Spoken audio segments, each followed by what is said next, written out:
Paris est à vous, l'émission qui donne le meilleur de la région capitale. Karine Vergnol sur BFM Business. Le débat du jour, en quoi le web et le numérique peuvent-ils révolutionner le marché du nautisme en France? Les startups font entendre leur voix plus que jamais au Salon du Nautique qui se tient porte de Versailles à Paris jusqu'au 14 décembre. Avec nous, Olivier Guiraudy, bonjour, fondateur de Cell Sharing, c'est de la location de bateaux entre particuliers. Vous avez lancé votre société l'an dernier. Pascal Vertanessian, bonjour. Bonjour. Vous êtes le fondateur de Linkitag, le premier capteur GPS destiné à la plaisance connectée. Vous êtes présent au salon sur le service InNautique. Yannick Perrigo, bonjour. Bonjour. Vous êtes le directeur de Win Report, une agence de communication spécialisée dans le sport. Et puis, vous avez fondé le réseau NINA, Nautisme Innovation Numérique Atlantique, fondé il y a un an et qui organise demain, tiens, on va commencer par ça, à 14h, le Nautic Startup Contest. Qu'est-ce que c'est le Nautic Startup Contest ? Bien, le sujet est assez simple, c'est qu'il y a plein de startups qui ont des idées absolument fabuleuses. Il faut qu'elles rencontrent des investisseurs, il faut qu'elles rencontrent des industriels, parce que je pense qu'elles peuvent leur apporter énormément en matière de nouveaux process d'innovation, de réflexion, de travail collaboratif. Donc on a lancé ce projet-là, on a eu une trentaine de dossiers, il y en a 8 qui vont pitcher demain devant un jury.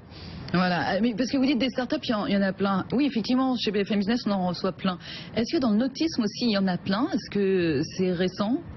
Alors c'est une niche, le nautisme, donc il y en a évidemment moins que dans d'autres domaines sur lesquels il y a beaucoup plus de business. Je pense à l'automobile, je pense à l'électronique. Par contre, il y a beaucoup de passionnés de mer qui sont dans l'univers du digital, donc il n'y a pas énormément de start-up. Par contre, elles étaient assez isolées. Je pense qu'il fallait les réunir pour essayer de faire un mouvement un peu global qui est capable de faire pression et de montrer qu'ils sont présents et qu'ils ont des vraies bonnes idées. Alors, Cell Sharing, vous êtes parmi les précurseurs, si j'ose dire, dans ces propositions-là. Parce qu'il y a plusieurs catégories, finalement. Le collaboratif, ça fonctionne très bien. Alors, vous, justement, comme vous êtes collaboratif jusqu'au bout, notamment avec Cell Sharing, je le disais, c'est de la location de bateaux entre particuliers que vous avez lancé l'année dernière, qui fait son petit bonhomme de chemin. Mine de rien, vous avez combien de membres aujourd'hui ? Alors de membres, on a près de 10 000 membres. Le service est vraiment décollé cette année. L'année dernière, à la même époque, on avait 60 bateaux à proposer. Là, on en a 300. Et on a fait une première belle saison complète avec 600 locations, ce qui permet d'avoir un volume significatif et de comprendre parfaitement les rouages du marché. Et puis, du coup, vous visez l'international l'année prochaine ? Absolument. À partir de demain, il est possible d'inscrire des bateaux internationaux et on va surtout faire un développement très ciblé sur certaines zones géographiques qui nous intéressent. Et alors, vous avez eu la même idée, vous avez dit c'est bien, mais on ne va pas rester tout seul, il faut faire entendre notre voix, en tout cas voir où se trouve l'innovation aussi dans le secteur du nautique, pas seulement dans la construction. On sait que la France est très en pointe sur la construction nautique, mais il y a tous ces à côté.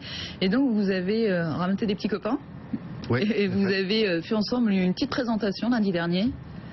Absolument, on a réuni 4 startups qui nous semblaient intéressantes, qui exploitent systématiquement Internet comme un nouvel outil de mise en connexion entre les plaisanciers.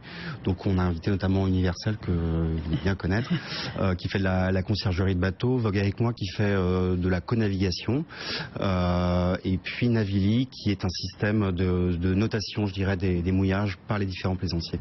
Donc on voit, et là c'était vraiment sensible cette année sur le salon nautique, il y a beaucoup d'innovations qui arrivent, d'acteurs qui rafraîchissent, je dirais, la plaisance. Mais si vous pouvez arriver aussi sur ces propositions, c'est parce que le public des plaisanciers change. Oui, absolument. Effectivement, il y a un renouveau également du public.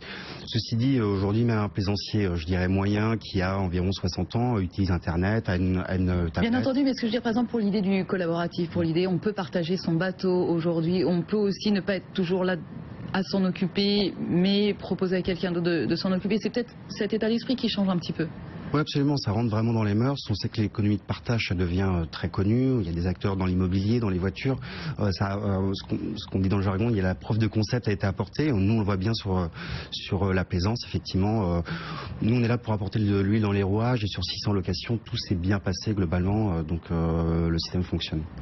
Yannick Perrigo, je le disais, il y a plusieurs catégories. Là, on voyait plutôt la catégorie collaborative dans ces innovations et dans ces startups. Qu'est-ce qu'il y a aussi? Il y a l'aspect très technologique. technologiques, peut-être on peut mettre en avant? Ouais, il y a des outils techno comme celui que présente. Et oui, justement, on va en parler dans un instant. Il y a du collaboratif, il y a pas mal de choses aussi, des projets autour des imprimantes 3D. Parce que entretenir un bateau c'est extrêmement coûteux. Demain, dans un Fab Lab, développer des imprimantes 3D qui vont permettre de faire des taquets, des choses comme ça, de façon très précise, parce que sur certains vieux bateaux, il n'y a plus le matériel pour les renouveler. Et donc ça permet de donner une seconde vie à des bateaux, d'apprendre, de permettre de partager des connaissances, des savoir-faire autour de ces métiers-là. Donc il y a plein d'idées. Mais clairement, les startups qui ont pour moi une vraie visibilité sont quand même les startups qui fonctionnent autour du collaboratif, parce que c'est un peu l'âge de pierre quand même. Là, on va dire que depuis 2 ans, il y a quelques beaux projets. Là où les Airbnb, les Uber, machin, tout ça ont révolutionné le marché il y a déjà pas mal de temps. Je pense qu'il y a encore beaucoup de choses à faire au niveau international.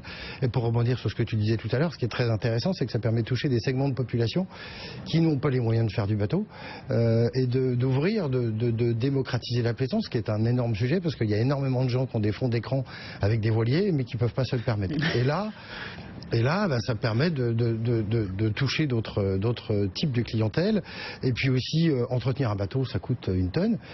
Donc, voilà, pouvoir recueillir un peu... Tout ce qui va faciliter financièrement et prosaïquement ces questions-là, effectivement, va avoir du succès. Alors justement, sur la techno, et puis sur ce nouveau profil d'utilisateur, aussi, ce sont des utilisateurs peut-être qui sont moins pros, en tout cas moins aguerris à la navigation. Et vous leur proposez LinkyTag, Pascal Vertanessian. En tout cas, vous leur proposez, pour l'instant, vous le présentez. On en est aux premières étapes. Oui, en termes d'industrialisation, ce n'est pas encore fait. Ils seront disponibles en juin prochain. Néanmoins, on a un certain nombre d'exemplaires disponibles. Qu'est-ce que c'est que ce petit carré? C'est un objet connecté, donc un capteur en Bluetooth relié à une application mobile, dont le principe est c'est un assistant d'alerte en cas d'homme à la mer. Donc chaque équipier en a un sur soi. Lorsqu'il tombe à l'eau, ça alerte le chef de bord sur son téléphone mobile. Et ça lui permet de savoir non seulement le point où son équipier est tombé, mais également le temps qu'il a fallu sa voile, s'il est en voilier, de pouvoir revenir, puisqu'on lui donne le cap à suivre pour retrouver son équipier. Pendant ce temps-là, il doit acquitter cet événement, et ça lui permet de générer un certain nombre d'appels au cross en vocal, et éventuellement d'envoyer un SMS absolument structuré comme un message d'alerte qui serait passé sur une VHF plus traditionnelle, un numéro de mobile qui sera à terre. Il y a déjà des produits, des éléments de sécurité obligatoires à bord. Évidemment, on est bien d'accord. Qu'est-ce que ça amène de plus? Pardon, question tout à fait naïve. C'est-à-dire que la législation... Évidemment, la VHF est l'outil à utiliser en cas de détresse. Néanmoins, sur les petites unités, on sait que 72% des bateaux font moins de 6 mètres et que 80% naviguent à moins de 6 nautiques des côtes, là où les opérateurs GSM couvrent. Mais la VHF n'est pas obligatoire. Donc, c'est eux que vous visez. Oui, c'est clairement la clientèle qui est visée, c'est-à-dire les petites unités peu équipées en électronique qui naviguent proche des côtes, dont on n'en a pas obligé la VHF, et où le produit pourrait pas se substituer, mais en tout cas aider à faire qu'on soit plus près de l'événement et qu'on puisse sauver plus vite des vies. Vous aimeriez le proposer à quel tarif sur le marché? Le proposer à 59 €. Est-ce que vous avez trouvé facilement les financements? Alors, vous en êtes, c'est compliqué. Aujourd'hui, tout va bien. Aujourd'hui, tout va bien. Merci, Nautique 2014. On a commencé sur fonds propres. C'est pour ça que l'industrialisation avait été reportée en 2015. On a même un crowdfunding en cours sur KissKissBankBank. KissKissBankBank. Néanmoins, le salon nous a permis non seulement de rentrer en contact avec des investisseurs, mais également avec des distributeurs, et de l'intégrer par exemple à des vêtements, directement à des vêtements, ou de diffuser diffuser notre application, ce qu'on appelle en OEM, sous une autre marque, à des équipementiers nautiques pour qu'ils intègrent directement le capteur dans les vêtements. Alors justement, c'est une question que j'ai envie de vous poser aussi, la question du financement. Olivier Guiraudy, pour Cell Sharing, on disait tout à l'heure, il y a plein de start-up dans le nautisme, on est dans une histoire de niche. Est-ce que les financiers sont prêts, les banques, à vous suivre sur ces histoires-là? Alors oui, nous ont suivis. Ça n'a pas été simple parce qu'on était le premier sur le marché, que c'est jamais une bonne idée d'être le premier. Donc il faut convaincre qu'il y a un marché, que ça sera rentable. On est également passé par une plateforme de crowdfunding, Anaxago cette fois-ci. Donc on a fait une première levée il y a un peu plus de 6 mois, quasiment un an de ça maintenant. Et donc des sources de financement, elles existent. C'est aussi à nous de savoir convaincre ces investisseurs de venir. Mais effectivement, en France, on peut lever des fonds quand on est une start-up, y compris dans une start-up de niche. C'est juste, ça fait aussi partie de l'apprentissage du métier d'entrepreneur, de savoir convaincre ces gens-là d'investir chez vous. Et puis on disait, le Nautique 2014 peut vous ouvrir des portes. C'est aussi l'idée du Startup Contest, du Nautique Startup Contest. Yannick Périgot, vous disiez que vous en aviez 30. Là, demain, elles vont faire leur petit pitch. Qu'est-ce qu'elles vont remporter? Alors, ce les gagnants, ils remportent quoi? C'est se tester en public devant un jury, parce que certaines sont vraiment très nouvelles. Dans le jury, il y a des gens de l'OWeb, il y a des gens du Numa, il y a des investisseurs, donc ils vont remporter un espace de promotion. Et puis on n'est pas à l'abri d'un coup de bol, il y a peut-être des investisseurs, des médias qui vont parler d'eux. Après, il y a des prix, le Nautique va leur donner un stand l'année prochaine. Je pense que le sujet, c'est plus de se tester et de commencer à faire du réseau. Mais voilà, il faut se mettre en scène, il faut apprendre, parce qu'un pitch, c'est pas donné à tous. J'imagine qu'on n'est pas en sachant faire un pitch. Donc là, je pense qu'ils vont gagner de l'audience. Alors le NINA, parce que vous représentez le NINA, Nautisme Innovation Numérique Atlantique, c'est un réseau d'entreprises né l'année dernière à l'initiative de la CCI Nantes-Saint-Nazaire et d'Atlantique 2.0, le réseau des acteurs du web et de l'innovation numérique. Vous ne vous cantonnez pas à l'Atlantique, si on a des idées pour la Méditerranée. Bien sûr. En fait, c'est né à Nantes parce qu'on s'est rendu compte qu'il y avait beaucoup. Parce qu'il y a foisonnement à Nantes. Voilà, et ça bouge autour du réseau Atlantique 2 notamment. Mais l'objet, c'est d'être un réseau. Alors c'est un réseau informel, il n'y a pas d'association, on n'a pas le temps. C'est juste un partage d'idées, un partage d'énergie.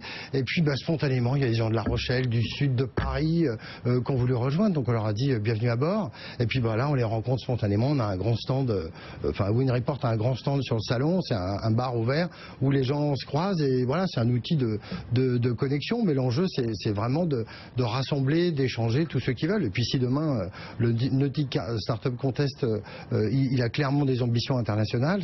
C'est un sujet qu'on lance au moins pour 3 ans.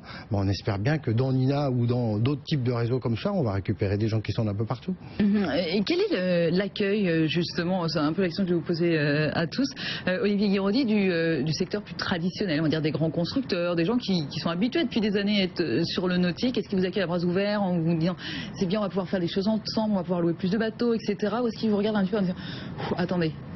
Alors on a un peu les deux types de réactions. Nous, c'est notre deuxième salon. L'année dernière, on nous regardait clairement un peu de haut. Et je pense qu'il n'y a pas beaucoup d'acteurs traditionnels qui pariaient sur nous. Maintenant, ça change. Alors clairement, les loueurs traditionnels nous regardent encore un petit peu, pas de travers, mais ils se demandent ce qu'on va faire. Par contre, c'est vraiment clairement un espace où on peut tisser des partenariats. Donc c'est ce qu'on fait dans Cité Universelle. On travaille avec des gens qui font de l'innovation sur des boîtiers électroniques qui sont des espèces de mouchards en fait qui sont à bord et donc qui ont facilité les locations. Donc clairement, moi je sens très clairement cette année que sur le salon, les choses bougent et voilà que enfin il y a de nouveaux acteurs. On a l'impression qu'on est vraiment à un tournant finalement. Il y a du travail quand même. Yannick Périgot. Oui, c'est la première. C'est la première. On allume l'étincelle.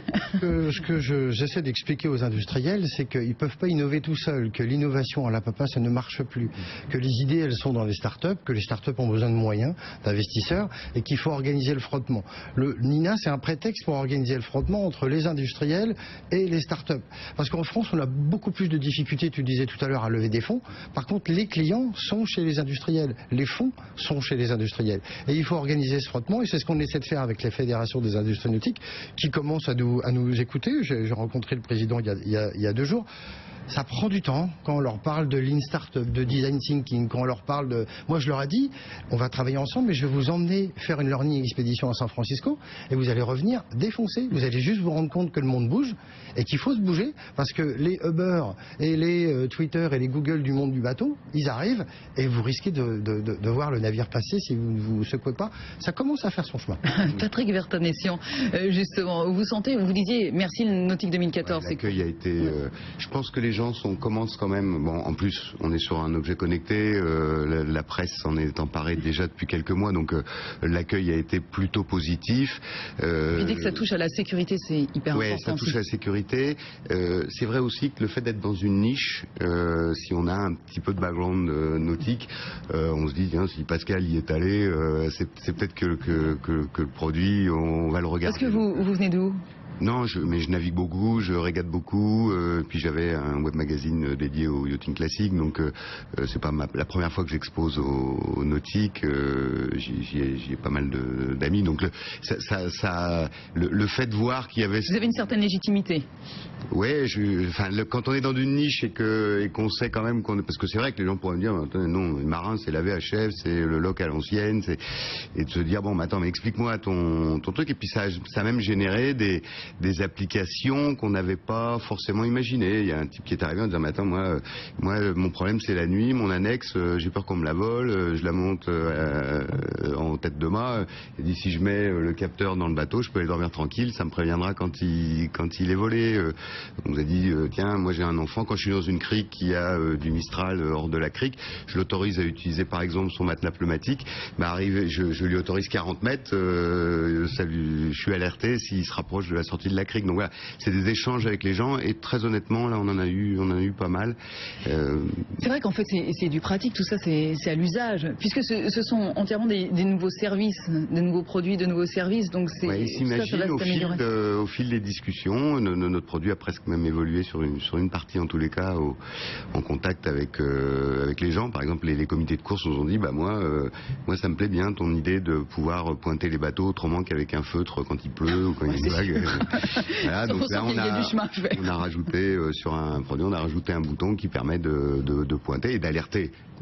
Toujours en restant dans la sécurité, d'alerter en cas de détresse sur le bateau, mais en plus on rajouterait une fonction qui leur permet de... Peut-être que ça va arriver dans le commerce juin 2015. Juin 2015, ça s'appelle Linky Tag. Olivier Guéraudy, ça s'appelle Sail Sharing. Vous parliez de l'international, on parlait beaucoup de l'international tout à l'heure. Bien sûr, c'est votre ambition. Est-ce que justement vous commencez à voir ceux de l'extérieur débarquer sur vos services ou d'autres services annexes? Sur nos services, oui, complètement. Tous les mois, il y a un nouvel acteur qui apparaît. On est vraiment dans une phase, je dirais, il y a une première phase il y a 2 ans où on proposait une nouvelle offre qui n'existait pas. Beaucoup de startups sont en train d'arriver, et puis il va y avoir une phase de concentration inéluctable, je dirais, dans les 2 années qui viennent. Mais c'est bien pour les consommateurs, c'est-à-dire que chaque startup a sa petite particularité, a une offre un tout petit peu différentielle, et puis on verra à la fin que le meilleur gagne. Ouais, que le meilleur gagne, ouais, complètement. Et, effectivement, ce qu'il arrive, je ne sais plus, quand l'autre jour aussi sur le plateau, donc Culture Week, Frédéric Simotel nous présentait un petit robot, par exemple, qui télécommandé, qui va nettoyer sous le bateau, effectivement. Il y a toutes ces choses-là aussi dont vous parliez tout à l'heure, Yannick Perrigo. Ouais, il y a plein d'objets connectés. En fait, comme je disais tout à l'heure, on part de zéro, mais il y a un champ des possibles. Où est-ce qu'on craint plus de se faire doubler par l'international? Où est-ce qu'il faut faire le plus attention? Moi, je pense que c'est sur la capacité d'innover, de créer des nouveaux modèles de bateaux, sur des innovations de rupture en termes d'usage. Bon, là, c'est un sujet. Demain, il y a plein de gens qui vont pas faire du bateau parce qu'ils savent pas faire. Demain, on peut très bien avoir un Google Boat. Un Google Boat, ouais. Pascal Vertanet, pour aller d'un point B, un Google Boat, oui, je ne sais pas faire de bateau. Voilà, on peut tout imaginer. Ah oui, et ça peut clairement révolutionner le marché. Qu'est-ce qui vous inquiète, vous, de l'international, Pascal Vertanet? Non, moi je reste, sans être inquiet, mais en tout cas persuadé que la bonne idée, c'est l'idée d'après. Donc se faire copier ou se faire imiter, c'est le risque. On le sait tous en entreprenant.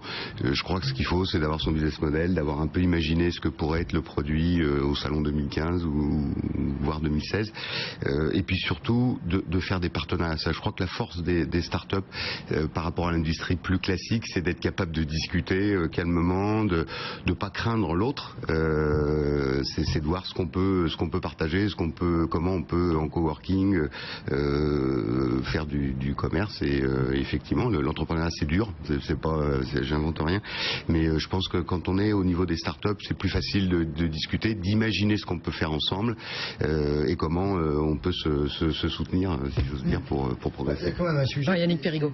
C'est un marché international, que des acheteurs et des loueurs de bateaux, il y en a dans le monde entier, et que il faut quand même qu'on fasse attention, parce que nous, on a quand même des bonnes habitudes franco-françaises d'essayer de développer notre petit sujet ici, alors que là, ce que tu présentes peut intéresser des acteurs internationaux, et qu'en termes de rythme d'évolution d'entreprise, il faut peut-être se poser la question très vite. Moi, je vais à San Francisco tout le temps. C'est totalement délirant de voir des boîtes qui sont nées ici, qui ont essayé de grandir. Papgen, les gars de Toulouse, là, qui ont développé un système de génération d'énergie sur des pavés, là, quand on marche.